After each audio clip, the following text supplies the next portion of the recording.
Pirate Borg to cover what this game is all about. Um, and my co-pilot here is already having issues staying in his chair. I swear it's not a real stream if we ain't got no issues. Yeah, we get him out of the way right off the bat. That's fantastic.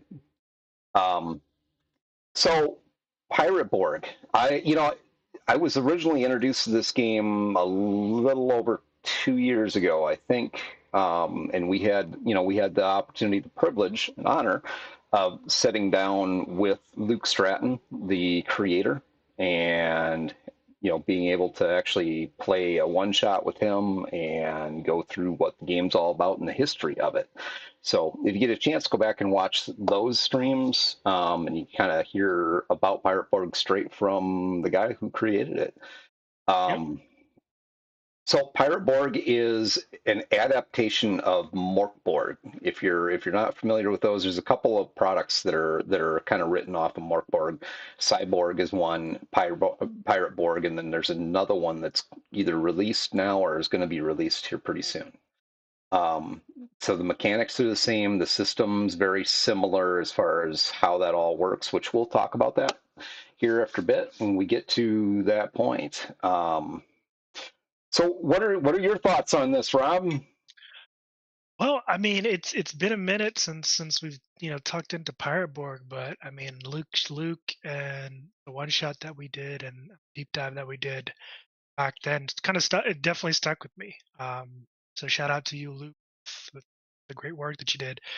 Um, but if you ever wanted to step into Pirates of the Caribbean style, but like with the horror and eldritch themes kind of turned up to like 100, Fireborg is what you're looking for. I mean, let me put it this way: you can play as an undead chicken. Play as a fucking undead chicken. That's all I gotta say, man. That you take my money. You've sold me. I still haven't tried that. I do have to try Me either. I need to play as I need to play as an it. undead chicken. That's all I gotta say. A talking chicken. Um, yeah. And the thing I do like about Pirate Borg is a couple things. Number one, it's like a lot of free um, games. But obviously, this is Morkborg. But from what I've read and looked into on kind of that side of things, same principle. They're very story heavy, um, meaning the narrative of the player characters are what's kind of front and center. Not at the detriment to the mechanical play and the rules and all that stuff, but the narrative focus is definitely at the forefront. But with what Luke did with Fireborg is everything, has has a meaning to it. The weather, your motivations, your connections to other players, the items that you get to carry, everything kind of has its place and can tell a story, which kind of marries the mechanical piece and the narrative piece, which I love. They did a What? fantastic job there. And then the artwork and the visuals of the thing is really, really fucking good. Like Well, he really did good. most of it himself, so that was really awesome to find out that he did, yeah, most, if not all, the artwork for Pirate Board, at least the original books. He drew all of it himself, so that I was didn't awesome. know he was an artist that like that. I did not know that. Talented Well, fella. shit. Yeah, no joke.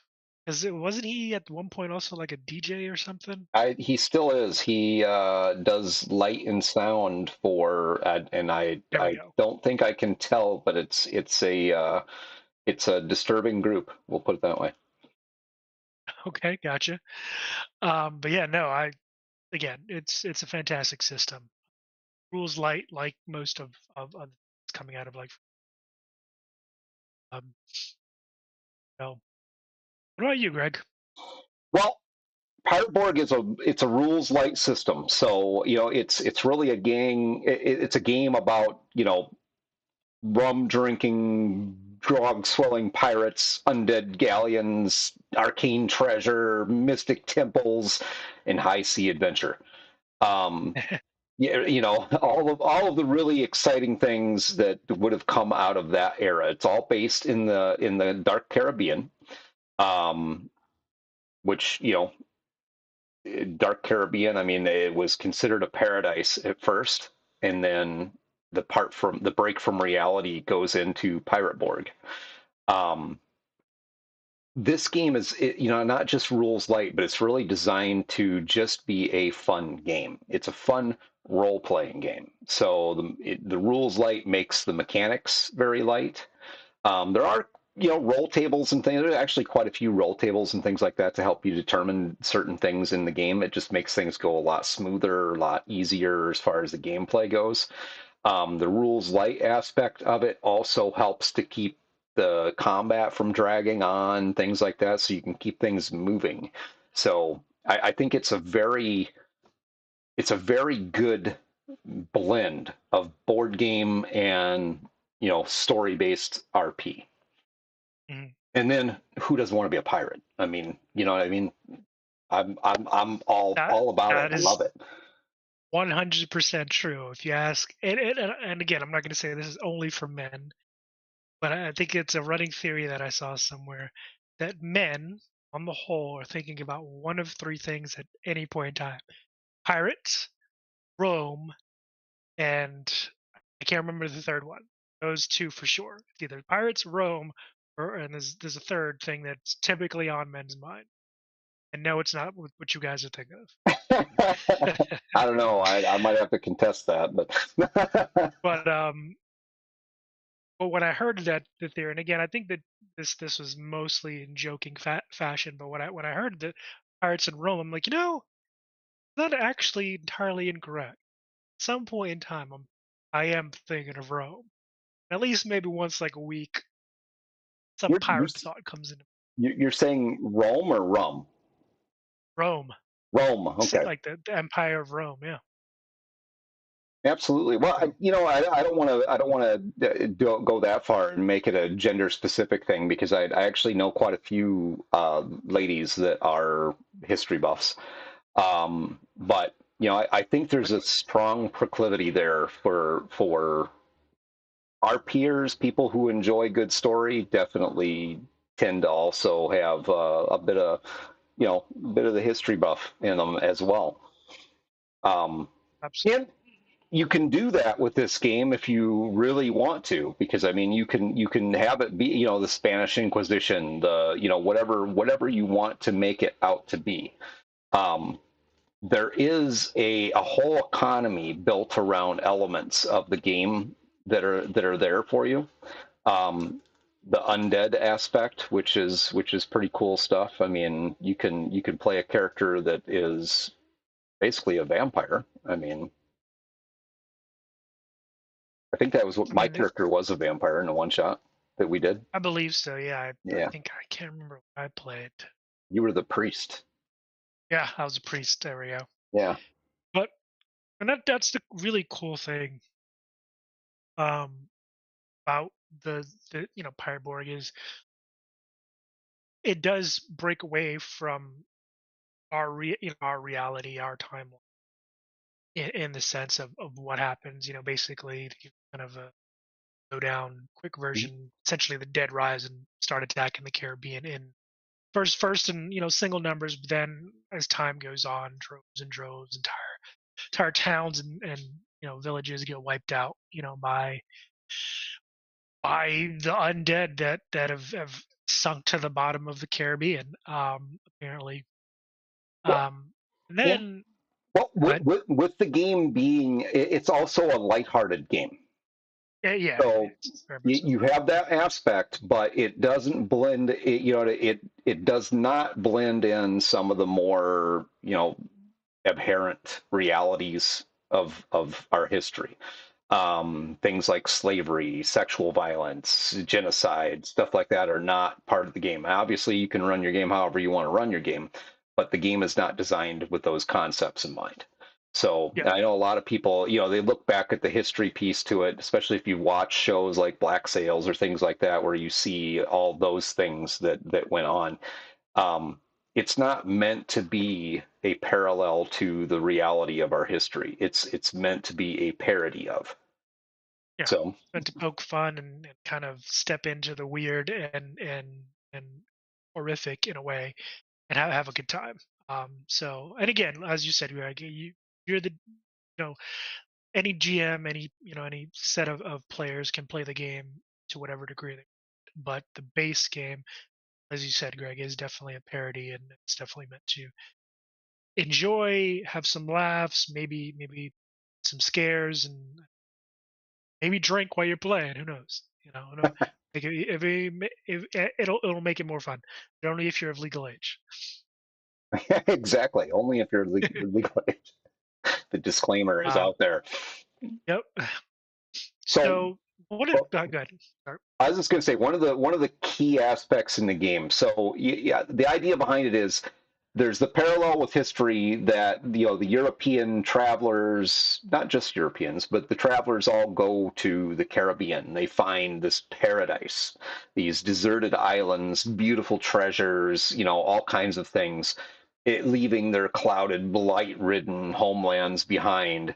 Um, and then in amongst these islands, they encounter something called the Scourge, um, which is really where the undead piece comes into play.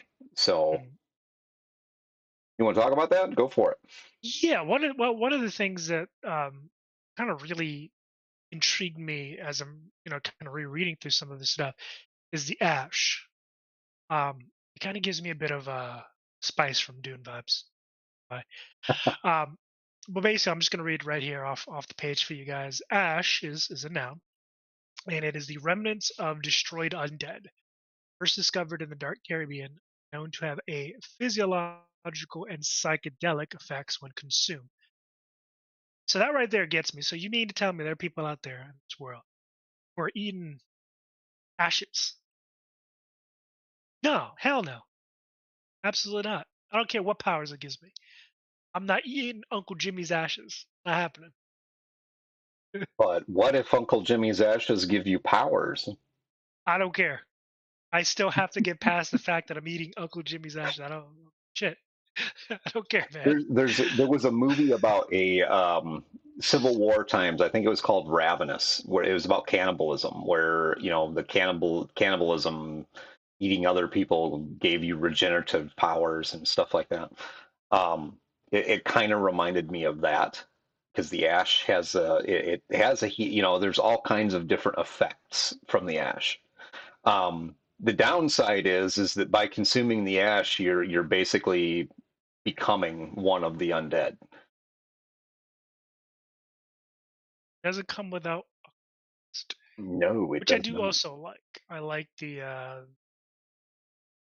cost aspect of this. You just get something. But I'm going to continue here real quick, and then we can kind of move on.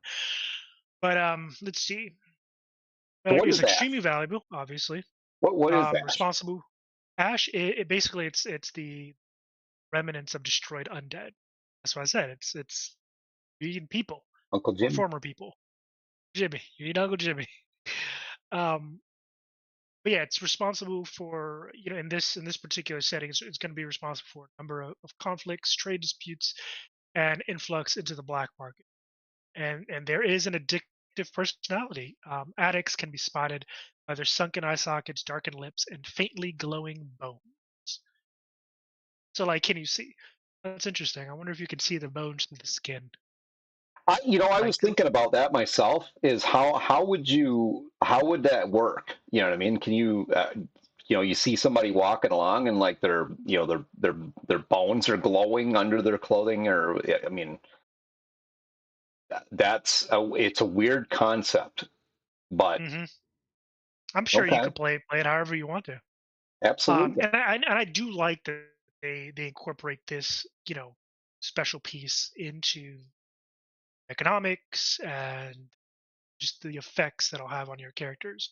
And there's a chart Once uh, gold when that you can have ash. I mean, yeah, why not? Like you said, Uncle Jimmy could give you powers.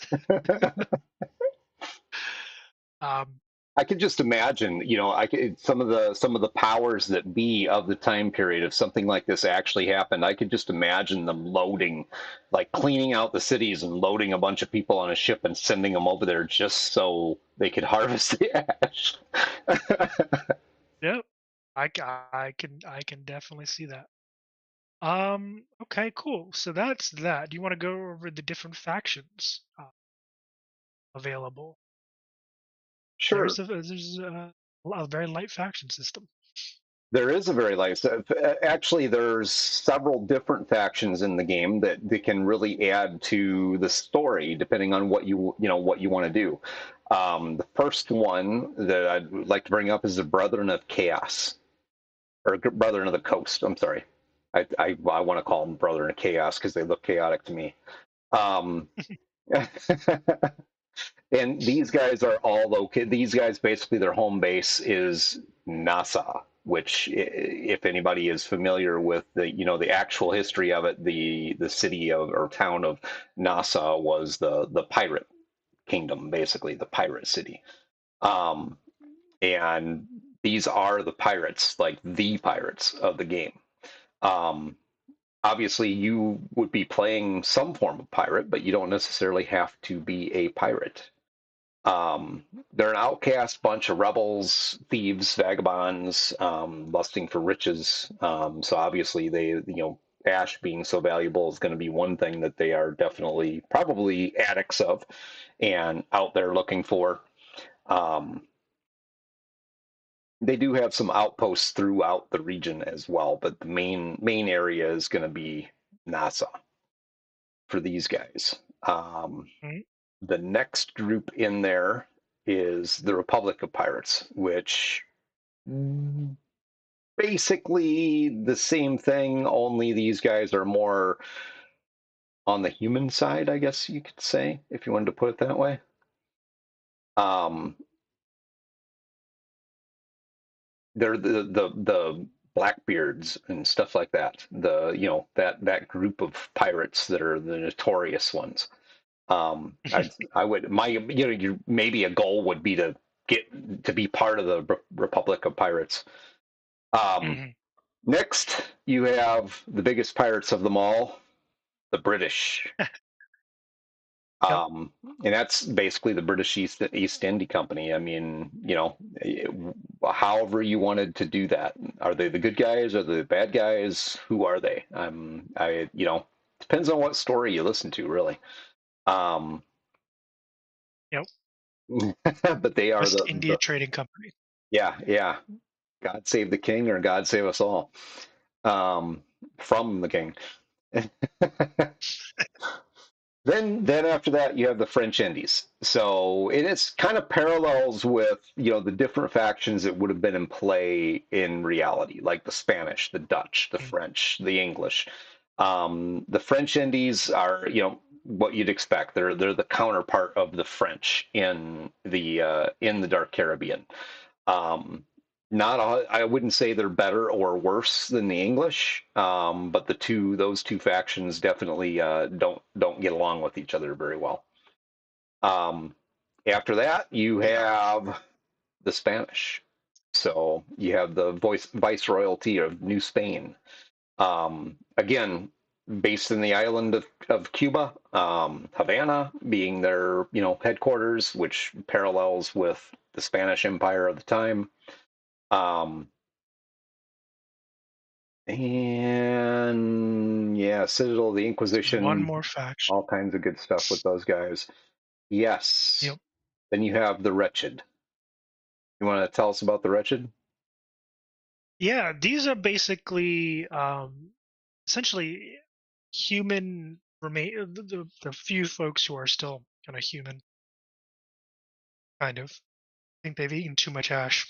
But these are your clandestine cultists and worshippers of the undead and the eldritch horrors that are inhabiting the Caribbean at the time. Things like the Sunken One and the Necronomicon comes up, if you know that book.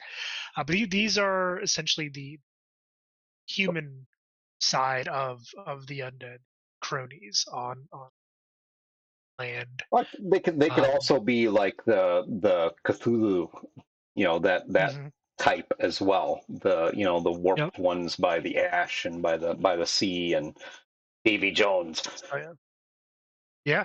And and again, it definitely it it's interesting because each one of these factions are obviously going to have their own ambitions and things like that. But for me, the wretched, I think, are the ones that take the cake because there's so many options with them and so many interesting things you can do. You could, I mean, I could see you playing a wretched character that's trying to obviously, take over the world for, whatever god it is that you follow, but you end up saving it because you're trying to thwart your enemies, which are like East Indian companies and maybe even other wretches from other different guys. It's interesting. Like so much storytelling potential with this one faction, and they're all some. Right, right, and then of course you have that the mythical piece behind it, like the Yucatan, far in the west, folk tales of cities made of gold and temples ripe with untapped fortunes that taunt the meek like a befouled corpse taunts a vulture. Um, Well, you you know All you right. you have all those elements that you can make it a lot of fun with, and the story behind it is it just takes what you would imagine from the history of the area, the Caribbean, and all the things that happened there, and it gives you all of the dark pieces. You know what I mean? Like you look at like the first Pirates of the Caribbean movie with the Black Pearl and the ever living crew because of the curse that's on them. Hmm. Um, it very easily lends itself to putting your group into a world like that where you Oh, have all absolutely, those elements. Um, absolutely. yeah, And it gives you a way to realistically do that too, without having to reach too far, to your box of tools as a GM and storyteller, because it's already embedded there. Like you said, they mentioned the Yucatan. They have images of temples and things like that that you can find on any of the Caribbean islands. Um, you know, it's yeah, they have so much things to pull from, well, which and can it, mix and and it match and actually really and it interesting actually story. it actually gives you a history also Mhm. that parallels the actual history. Only this is the history of the Dark Caribbean. You Mhm. starting out with those first explorers coming over and finding these islands, thinking that they found the Far East, and then figuring out that it wasn't the Far East, but it's a rich land full of gold and silver and all kinds of things. Um, just the fact that you have that timeline that you can reference, I think that's very valuable. It's awesome, and it's a timeline that's written that's specific to this story, using real history as kind of a starting point, and then that imagination piece that comes in there, making it into the history of the Dark Caribbean. Um, I like that part. I love reading through this thing, all the things that happened leading up to where you are, and you can plug yourself into this at any point in there. So Mhm. very good stuff. All right, what do you want to talk about next? Well, that's the world itself is very contained because it's contained just in the Caribbean. Yeah. So that in that element, you kind of have a sandbox that you play in. It doesn't mean you Hmm. couldn't, do things in other places. You couldn't take it to other places. You could. Um, and I think some of the expansions that they're working on with this actually do allow you to do that. There is a wealth of maps, tokens that you can use. If you use a VTT, you can actually get a lot of that stuff right off of drive through. Um, Hmm. so very, very, depends on what kind of game you want to play. If you're more into like the board game with tokens and things like that, then that's available to you. A lot of really interesting artwork to go along with that. Or if you're more interested in, let's just have a let's just create a story. Let's create our own story, sit around the living room and have a few drinks and, tell a wicked story. Um, you can do that as well. And it lends itself well either way. One of the things that it has, obviously, it wouldn't be a pirate game without it. Naval combat Yes. has naval combat, and everything from stats and abilities for your ship and your character's interaction with that. Well, obviously, we'll get into that, I believe, in later episodes. But I did want to bring that up if anybody was wondering. There is genuine, well thought out, fleshed out naval combat. You do have ships um, of varying size, everything from galleons to little dinky, slips and then fucking Well, let's rowboats. let's talk about how the mechanics work, because I mean you have several different aspects to combat in the game. You have melee, which is strength based. You have range, which is presence based, and then you have defense, which is agility based. In the next episode, we'll go through and create some characters, and I definitely think we're going to have to create a talking chicken for this one, just so we can kind of We get that will. get that done, get that out there. Um, Definitely will have to create a file. all the dice rolling is done by your players, so your enemies don't roll dice. Initiative, super simple. It's a d6 base, so you roll a d6 for initiative. 1 through 3 the enemies go, 4 through 6 the PCs go. Simple as that. Yep. Not heavily complicated. You're not doing a bunch of rolling and trying to figure out who goes first, who goes second, which enemy is gonna beat me or whatever. It's just straightforward. Enemies are PCs. Um, you can do an individual initiative if you want to. So the system's divided for that. You can do that basic initiative, or you can do an individual initiative. So say your players, feel that, hey, we want this to be, a little bit more intrigue, a little bit more challenging. So we want to have that individual initiative piece, so we can determine who's going to go first, second, third. The individual Have initiative, variants, yeah. right? Well, and that's handled simply by taking your agility and adding a d6 to it, and there you go. I imagine ties are just broken by a d6 roll. That's how I would do it. Probably. Yeah. And just for those of you who are curious, from what I remember, and I'm seeing here, there are only two dice that you need for this, or two die, I should say, a D6 and a D12. That's pretty much it. It's very, very. You don't need a ton of dice, and the modifier system are really, really simple. Right. You have a -3 or a +3, typically in any of your ability scores, and the modifiers, which you're going to use, add to the roll, so you don't have to worry about any of that extra shit. Um, There, Again, there. this is a very rules light and easily. It's a game that you can easily pick up and play. Yeah. Yes, it is. Criticals, again, really simple. I mean, critical roll on an attack, you just deal double damage. Armor and protection is reduced by 1 tier, which we'll cover the tiers here in a little bit. Defense, same thing. If you get a critical roll on defense, you immediately get a free attack. So that's pretty cool.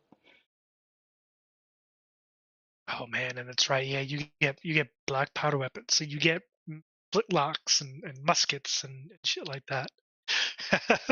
Right? That's so cool. Like actually, yeah, it's so cool. But we'll get to like equipment when we do our character creation. Talk more about that. But And the armor has 3 tier, well, 4 tiers to it. You have tier 0, which is okay. I'm wearing a shirt. There's my armor. You have tier 1, which gives you a D2, which basically be a D6 and a half, and you're either going to get 1 or 2 points of total damage absorption for that armor. Tier 2 is a D4, so you're probably going to want to have a D4 or use a D12 and divide it by 3. And then you have tier 3, which is straight up D6. yep, Armor can be repaired. You do get penalties for heavier armor. Not anything super complicated.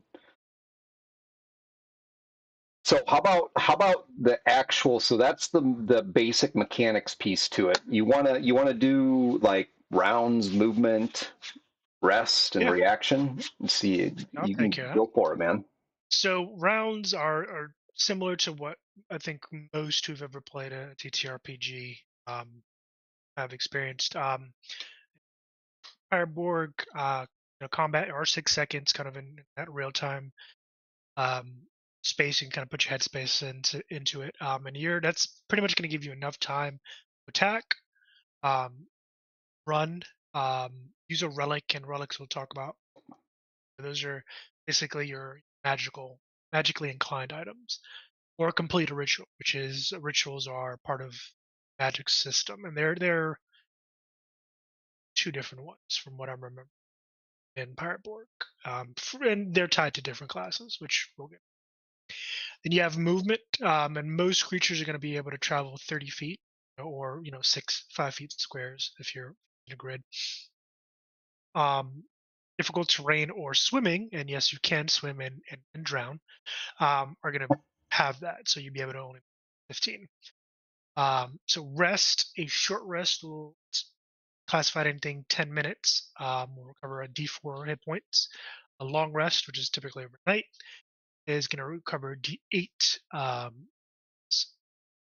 No food or drink restored to 0. And after 2 days of starving, you lose D4 HP per day. So there is almost a survival mechanic here, which your character has to eat and drink or will die. Which I Right. like. You I get like that. trapped.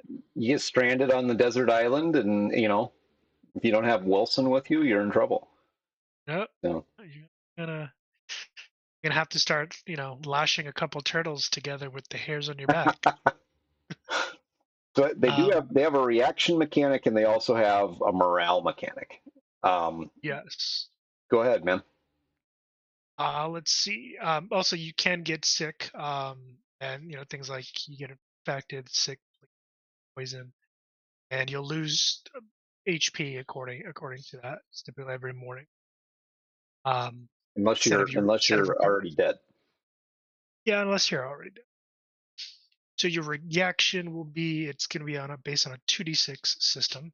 Um,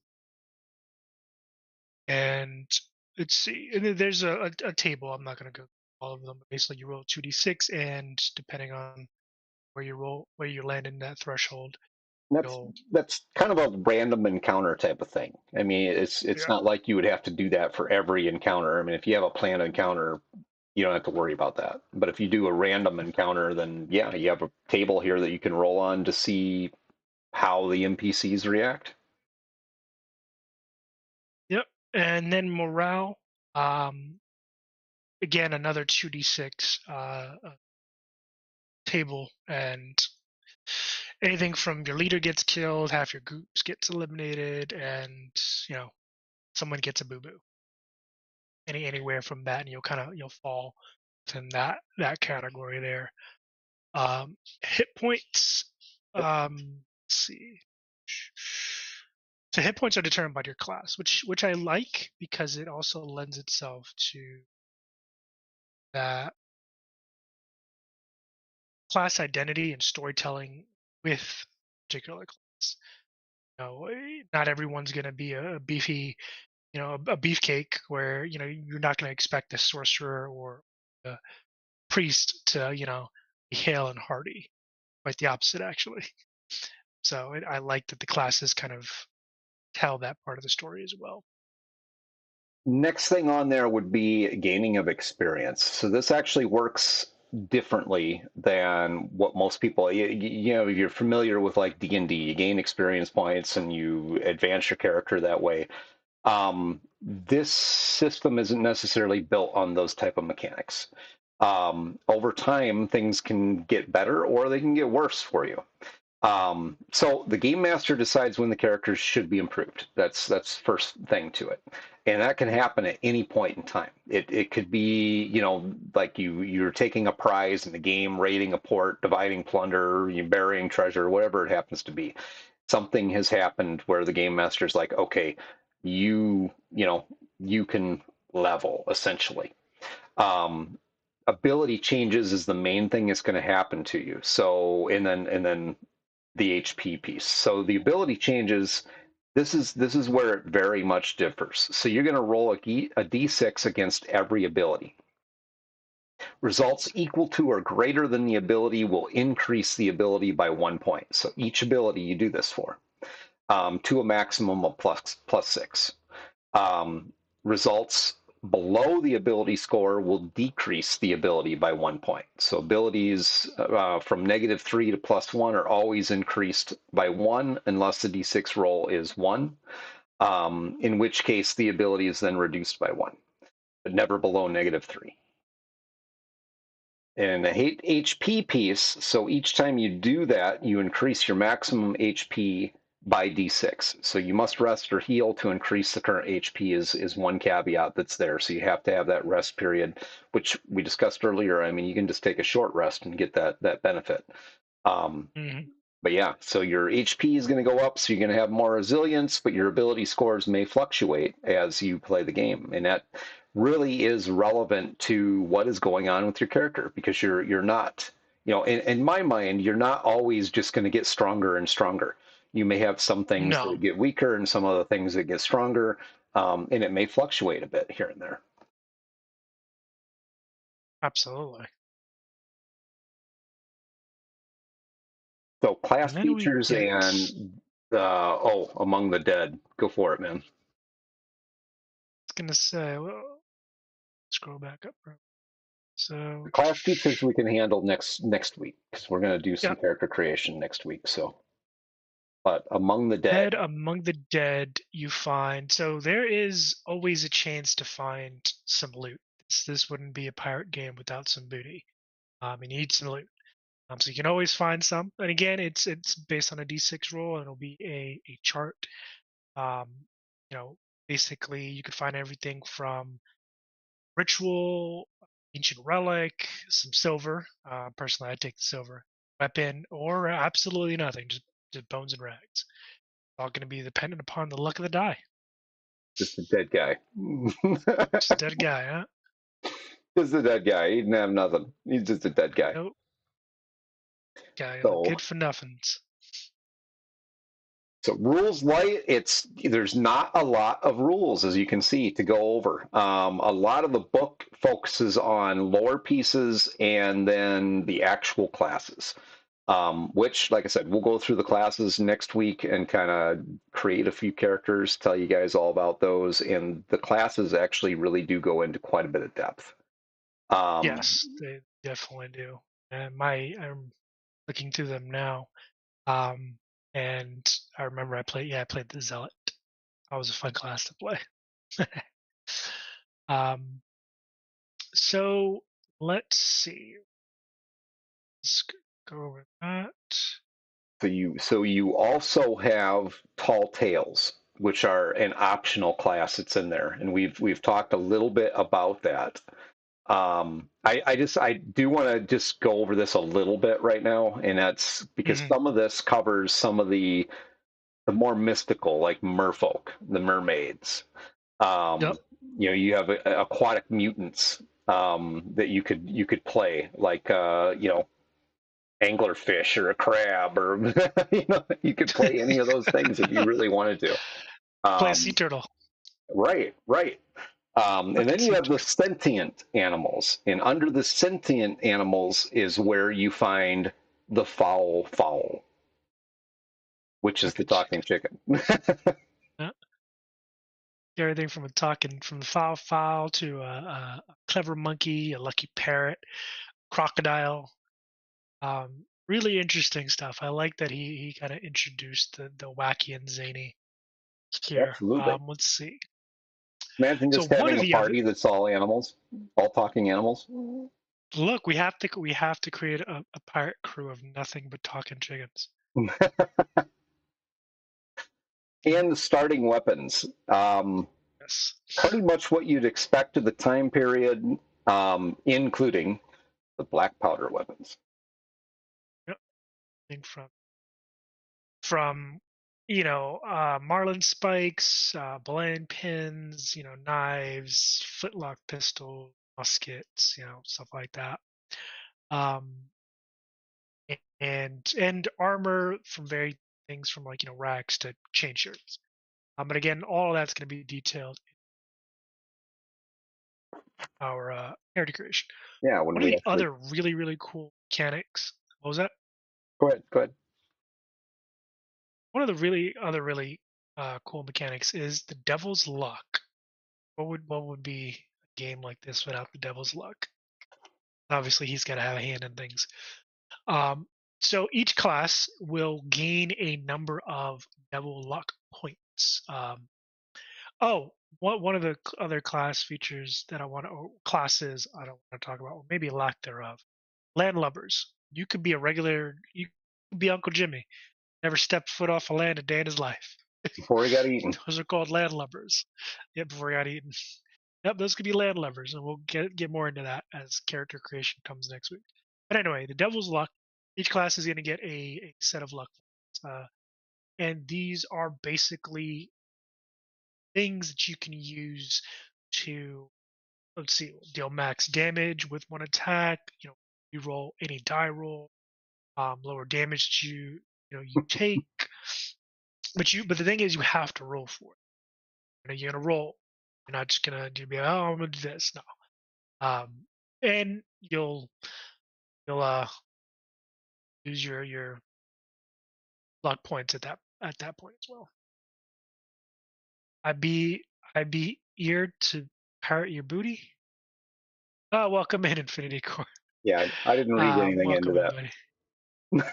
everybody. um, So the let's economics see. piece, they do have, a pretty decent. It's small, but it's a pretty decent breakout for the economics to help the game along in that way. Everything from like a night at the inn, what that would cost, to the different food dishes like a pirate's, admiral's feast, or just a decent meal. Gives you an idea of what it would take to pay, what you'd have to pay to repair your armor. So the economics piece is in there. um, the list of melee weapons, ranged weapons, and along with the ranged weapons, you have ammo and bombs. And bombs. I gotta say that one more time. Grenade. Bombs. I want some bombs. I want to throw. That's what I Oh, want to there, do. I want to be a foul that throws bombs. there will be bombing at some point. I can assure you. Especially if I'm playing. Someone's getting blown up, and it might not be the enemy.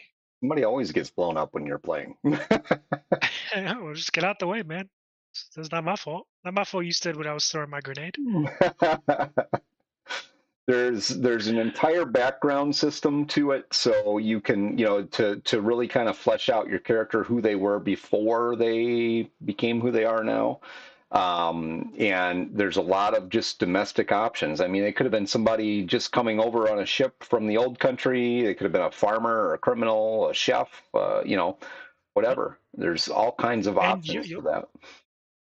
yep, everything from laws and physical kind of trademarks as they're called here in the game, so you can kind of distinguish your character physically. Um, One of the really cool charts here was idiosyncrasies, which is something that I don't think, and I'll just call it myself. I don't really think I think of too much when I'm creating a character, like something that really kind of like a tick or something that really stay. Well, I think the only character I really did it with was Paul. He Yeah. he had a thing for noodles. A thing for noodles. That was his kind of idiosyncrasy. But yeah, I mean that's here baked in as well, and you can pick what's here. You can come up with your own. But again, I like that this system is light, but it offers you enough wealth, information, and options that you can really put together a unique character. And then as you're playing out, you can fill in kind of those little blanks here and there. It gives you just enough depth that you can create a really interesting backstory for your character, if that's what you want to do. Or you can use like the not just that piece, but the distinct flaws piece to it. to create something that, is just fun. Like, and there's all kinds of distinct flaws that you could use, or you can come up with your own. Some of the options they have here is like a drunken lush.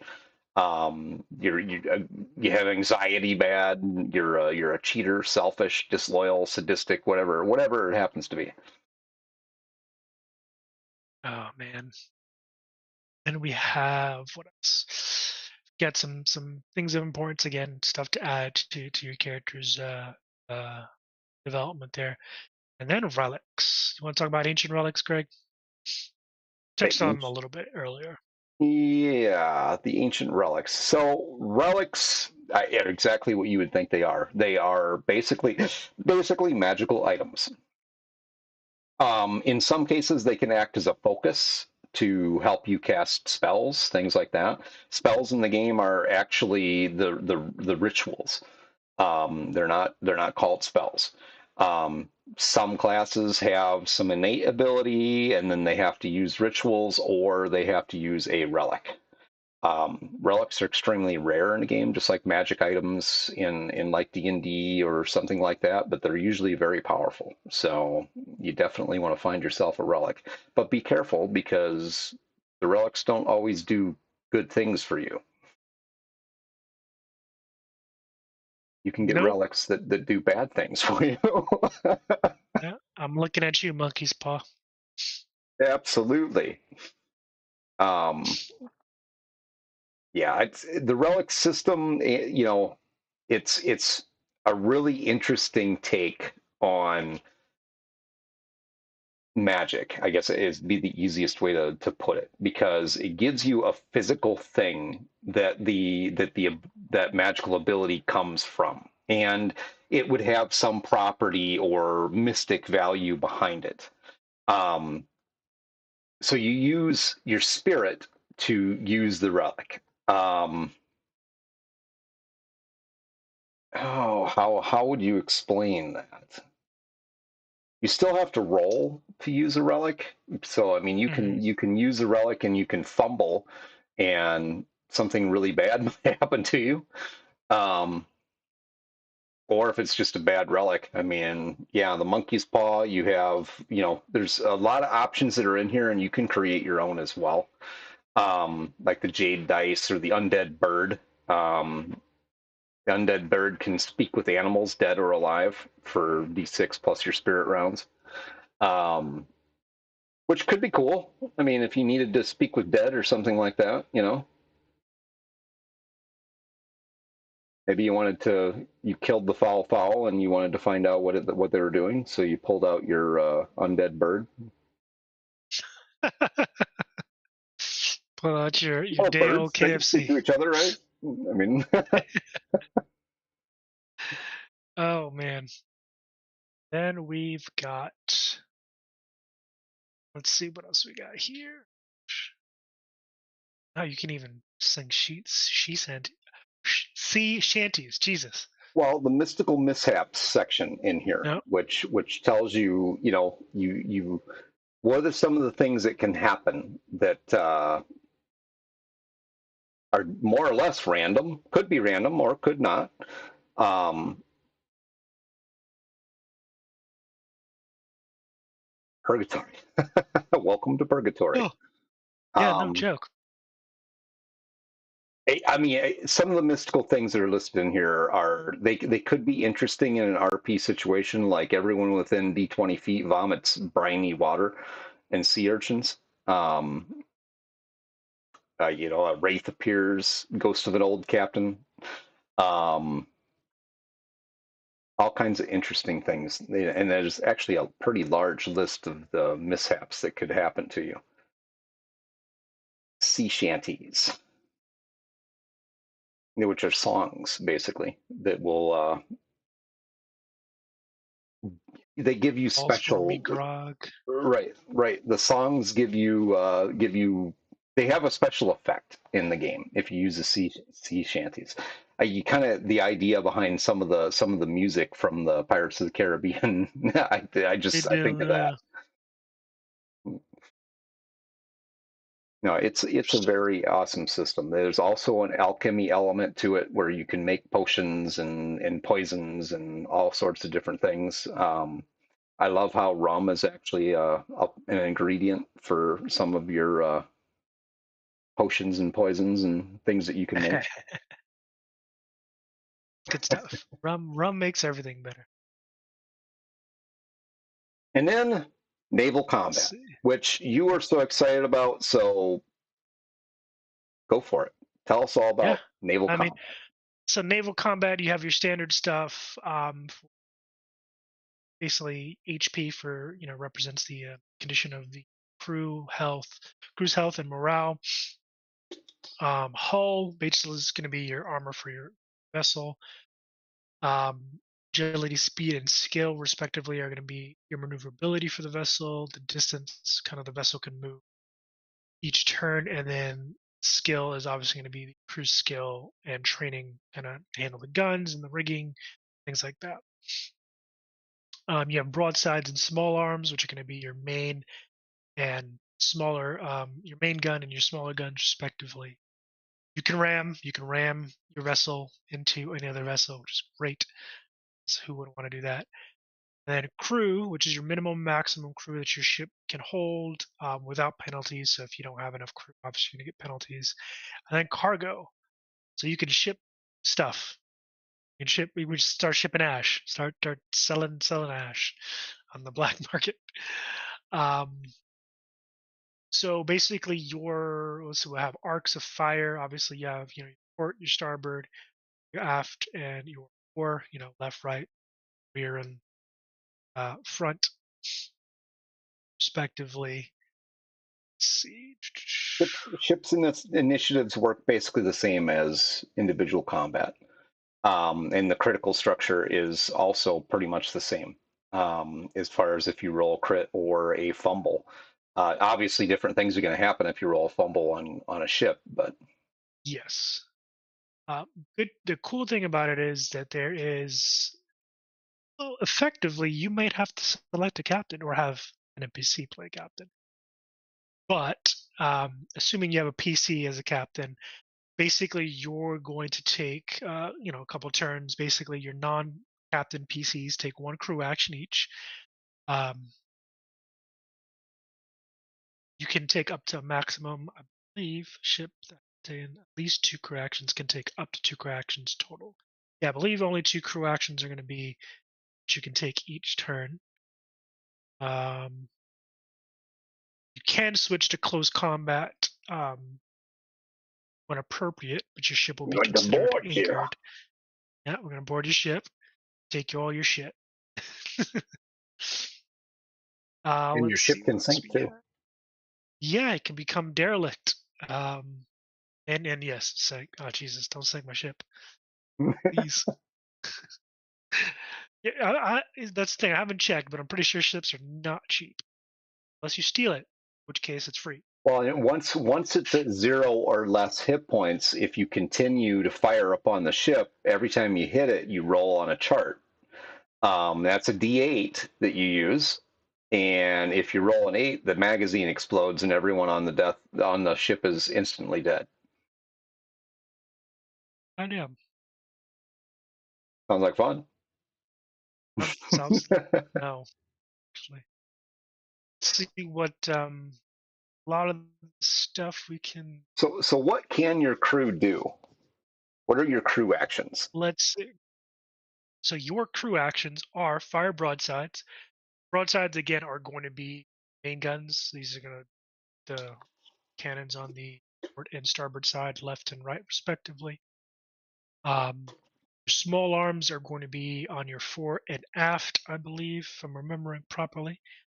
Um, Or you can use small arms instead of using like yeah, broadsides if you want to. it's true.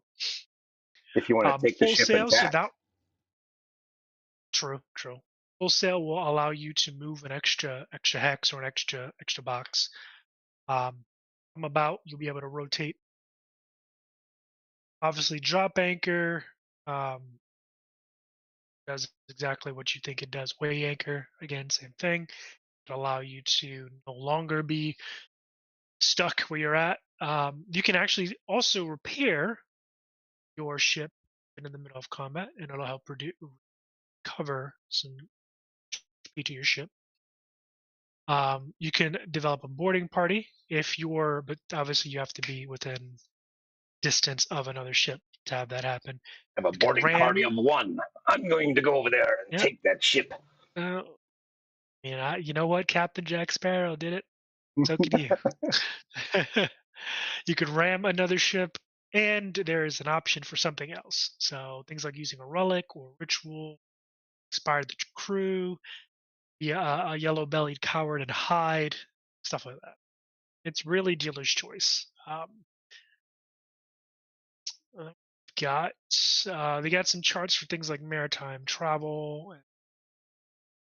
Skill and morale comes into play with it. So, Yep. So some of that stuff, you'll have things like obviously shortage of food. The rum is gone is a condition that's great, absolutely fantastic. Because we all know once the rum's gone, things go to shit. and you have to pay your crew, by the way. So You do. don't think that they're just a bunch Captain of free NPCs that run around with you. And Captain does not pay their crew does not remain a captain for very long. Because we they're don't work for free expensive. around here. They're expensive. Yes, yes. All right, let's see what else. Any questions from the audience, by the way? Is getting questions about these systems so far. Let's see. You have to repair your ship as well and pay for upkeep. So you got to be out there, pirating some ships and some towns, man. Can't You can sit up, idle. well, you can upgrade your ships as well. I mean, you can add armor to Yep. the hull. You can upgrade your cannons. You can do a lot of different things. It just depends on if you have the money to do it. Speaking of, let's see what kind of ships we've got. Well, again, you'll have everything from a raft to let's see, what's the largest ship we got here? Ship of the line is one of the largest. Ship of the line, obviously a man of war. I You can even think have a I think fort. when we did our one shot with Luke, I think his character had a dinghy. Mm-hmm. It did. That was actually one of the ways we got around um okay, you can even have you have a ghost ship of bone, and a vessel from the deep. So you can even have some ships from the other side of the line. The Yeah, you can have Dutchman. everything from. Yep. I wonder if the Flying Dutchman is an aspect that comes up from a story perspective, because that would be I great. think that'd be the I'm vessel sure it from the would. deep, the Flying Yeah, Dutchman. probably. Yeah, Flying Dutchman. Yeah. Um, we have some dark fauna, which is really different aspects like terrestrials. You have bilge rats, palm vipers, rabbit jaguars. Yeah, Luke covered everything. Yeah, you got a Acid little jellyfish. monster manual in the back, in the back. So for all kinds of interesting brine piranha or squid of despair, You zombie can up sea turtles. I love it. zombie sea turtles. Oh shit. Yep. And there is in the midst of this particular kind of bestiary and monster manual, Luke did include a kind of quick chart to create your own enemies. I think you Wanted could to you create could something unique. you Yep. could create a whole story around Moby Dick and be hunting the big whale. Right. Well. Yeah, it would probably kick your ass, but you Oh, absolutely. know. Absolutely. You have everything from zombies and ghosts and all that stuff. You even have seagulls. See what else we've got down here. Most interesting is it actually gives you a method to make your own enemies, so Yep. you can create whatever you want in here. And it gives you the method to do it, to determine what the mechanics are behind it, how many hit points it has, what its morale is, what its special abilities are. Fantastic stuff.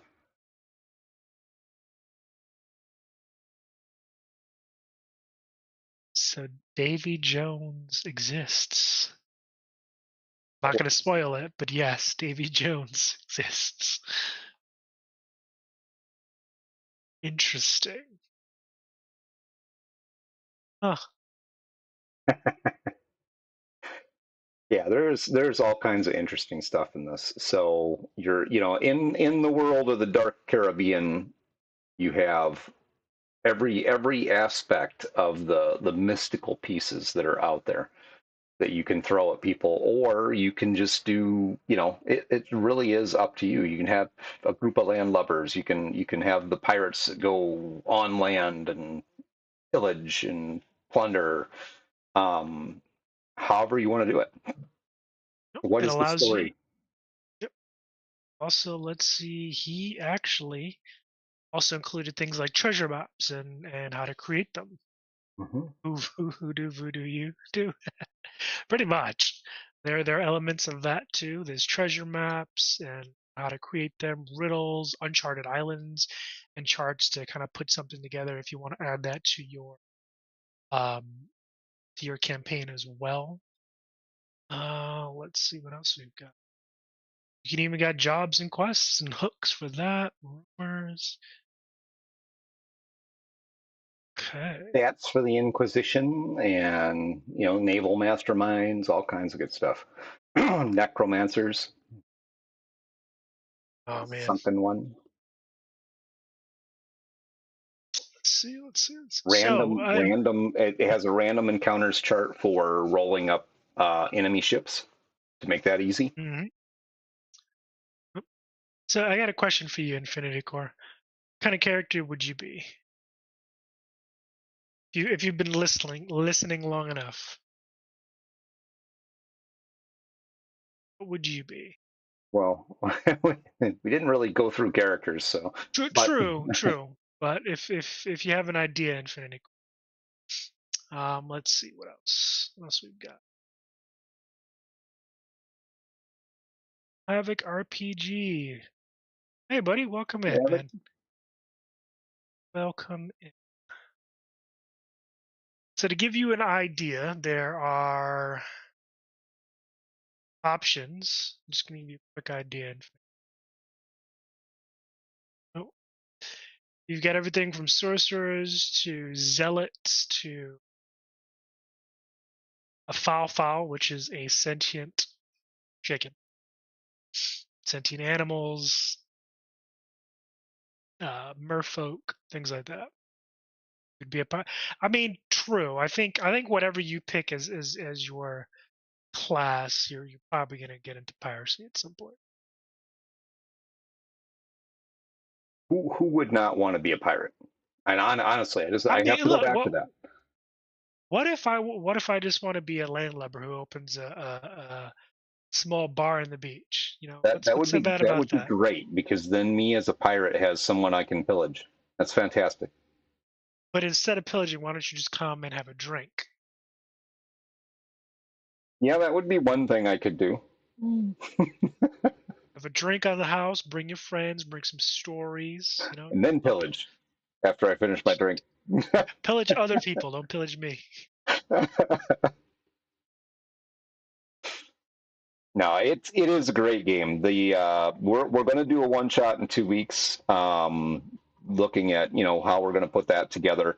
There is a story in the back of the book, so there's a bunch of story generating material that's back there to help you like design a story for your group as a GM or for the players to really go through and get some ideas as to what would you like to do.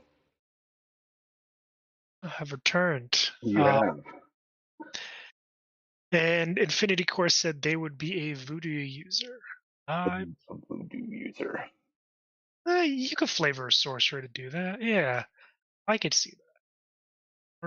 I don't know if this version of Pirate Borg has voodoo focused things like specifically, but sorcerer definitely gives me some. That's one of the beauties of a rules light system, story based rules light system is that you can use the character archetypes as a starting point and then Mhm. create what you want from there.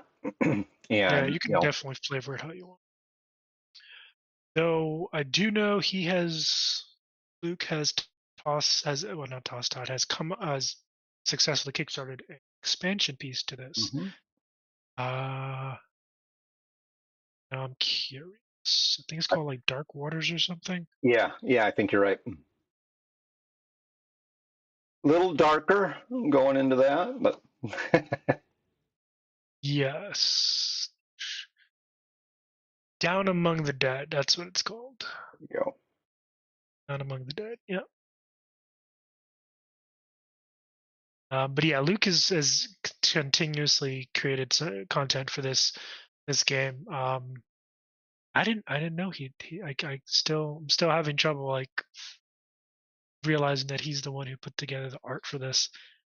Yeah. Like again, when we do character creation, I don't know, Greg. Maybe we can pull this off. We can have the look up on the screen so people can see it. Because a lot of this art is really really well done. And for those of you who played Darkest Dungeon, you might see some inspiration there, which Luke has definitely admitted. Darkest Dungeon being a part of the inspiration for some of the themes here. Yeah, there's a wealth of content here to make creating scenarios super easy. And you can cover all the aspects that you want to cover, and I'm looking forward to the one shot. I'm looking forward to next week making some characters so we can really go through, how that works. It is super simple. That's the Yeah, beauty super of it. quick. Yeah, Probably you it's want to make not. a number of characters, just there, just based on what we want, what the audience wants. So Infinity Core, you ask. Well, I think like you said, well, the focus aspect to the magic is a lot like voodoo. In some forms of Oh yeah, It absolutely. is. This again, this definitely leans into those aspects of. Now I'm going to say this loosely: the historical accuracy of those aspects of the time in things like like native mysticism and voodoo and things like that. Yeah, it's definitely not like the traditional spell casting idea where you're memorizing spells or using sorcery to do something. Although there is an element of sorcery for some of the classes. Yep. Um, but yeah, it's you're right. It's the voodoo mysticism, a lot more on And that line. the dark aspects of chicken blood and bones and things like that. And then also you have the faith-based stuff. Like the character that I played was a zealot. So think your Spanish Inquisition, your Catholic priest, leading into all those things and praying for holy protection and And I have to s- say that Rob played a really interesting cleric in this game. It was definitely a little different.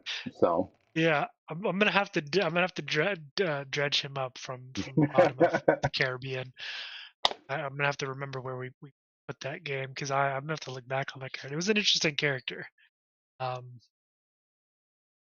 let's see, and you can curse people as a zealot. Interesting. Huh. I don't know if a priest should be doing that, but okay.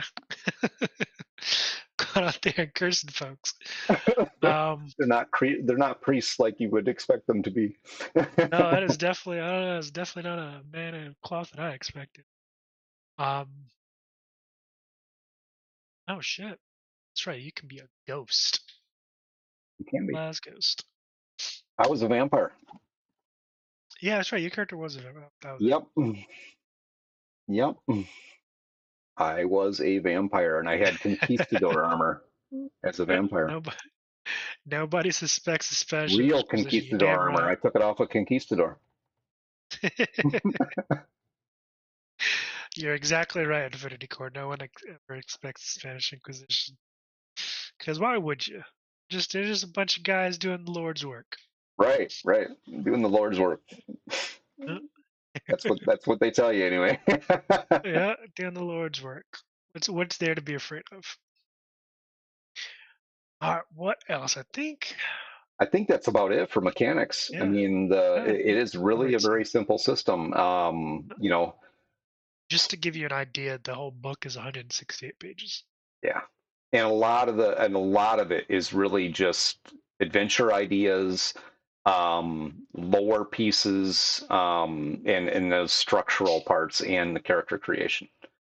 So, It leaves a lot of interpretation up to you and the players at your table if you're the GM, and vice versa. If you're a player, it leaves you wide open to develop interesting characters in an interesting setting that, you know, and I think Luke said it himself with this. Don't be afraid to lose your character, because chances are you probably will.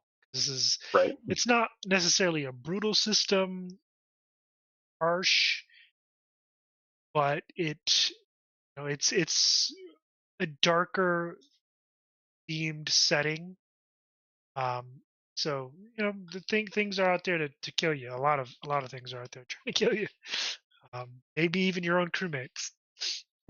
Never know. Mutiny. Um, yeah, Mutiny. mutiny. Yeah, because say if captain don't pay his crew, man, Well, he'll be pirates captain for. usually, the pirate ship, they usually don't like pay them. It's based on bounty. So if you're a bad pirate and you're not actually like taking things from other people that you can give to your crew, then they might have an issue with that. Yeah. Or if you're taking too big of a share or something. I mean, yeah, there's all kinds of things that could happen. Ah. But yeah. What else? What else? What else? Anybody in the audience have any questions? Because I mean, we've gone over like all of the system elements for the game at this point, other than the character creation piece, which we're going to do next week. On Mhm. Thursday, we'll create some characters. In the meantime, we'll be putting together a group of unwitting folks to play the one shot of Pirate Borg. One thing I do want to throw out there is if you are going to, please do visit the Methron. That's Luke Stratton, the creator of Pirate Borg. They do a lot of conventions throughout the United States. They usually are at GaryCon every year. I think this last year there was like 18 Pirate Borg games going on over the weekend. I didn't run any of them, but I was asked to be a backup for them if they needed a GM. Somebody had to bow out for some reason. So I may run some Pirate Borg next year at GaryCon. Yep. Maybe. It's very much a fun, It is. It really is good book too. Just I'm still stunned by just the quality of the art. the artwork in Um, it. yeah, I have some examples of it's the artwork that's in it up on the stream, up in the right hand corner there. That's just some of the stuff that's in there. By no means is that like a full example of the artwork in the book, but it's good stuff. It definitely gives you the feel of the dark Caribbean and what that would be like. It's good to get you into that headspace for playing the game. absolutely. And again, Luke was one who penned a lot of this art, so kudos to him for that one. Let's see what else.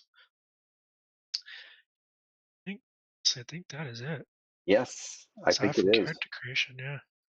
So that is probably going to be all for this evening, unless anybody in the audience has any questions about the system. If you have some ideas, I mean, share those too. Thoughts about what you would want to do, because I mean, I'm always open to ideas.